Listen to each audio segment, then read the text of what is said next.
নমস্কার, টিএনও নিউজে আপনাদের স্বাগত। আমি এআই নিউজ অ্যাঙ্কার পাখি। রাজ্যের শান্তি শৃঙ্খলা বজায় রাখার জন্য রাজ্য সরকার বলিষ্ঠ পদক্ষেপ নিয়ে চলেছে। তাই ত্রিপুরা রাজ্যে বর্তমানে অপরাধের মাত্রা অনেকটাই কমেছে। মুখ্যমন্ত্রী মহোদয় বলেছিলেন, অপরাধের কোনো রকম জাত থাকবে না।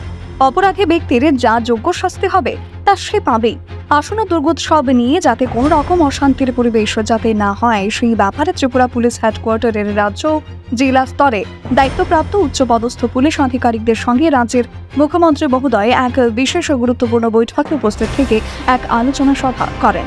এই আলোচনা সভার মূল উদ্দেশ্যই হলো যে রাজ্যের শান্তি শৃঙ্খলা বজায় রাখা এবং আসন্ন দুর্গোৎসবের আনন্দে যাতে কোনো ব্যাঘাত না হওয়া।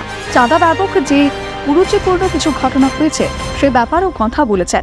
রাজ্যের উচ্চপদস্থ আধিকারিকদের বলেছেন যে ওনারা নিজে নিয়মিত টহল দিয়ে নিত্যদিনই যে সমস্ত বিশৃঙ্খল ঘটনাগুলি ঘটতে থাকে সেগুলির ব্যাপারে তদন্ত করতে। কোনো নির্যাতিত বা নির্যাতিতা নিরুপায় হয়ে যখন থানাতে মামলা করতে আসেন, তখন সেই মামলার সুষ্ঠু বিচারে যাতে সময় মতো পান সেই ব্যাপারে দায়িত্বপ্রাপ্ত পুলিশ একনিষ্ঠ হয়ে কাজ করতে হবে এবং মহামান্য আদালতের কাছে মামলাটির সুষ্ঠু বিচার পায় সে ব্যবস্থাও অবলম্বন করতে হবে। শুধু তাই নয়, পুরনো কেসগুলিও যাতে পুনরায় বের করে তার সুষ্ঠু বিচার পায় সে ব্যাপারেও যথেষ্ট ধ্যান রাখতে বলেছেন মুখ্যমন্ত্রী মহোদয়। দেশের প্রধানমন্ত্রীর জিরো টলারেন্স ব্যবস্থা ত্রিপুরাতেও রূপায়ণে মুখ্যমন্ত্রী মহোদয় সর্বদাই তৎপর ভূমিকায় রয়েছেন।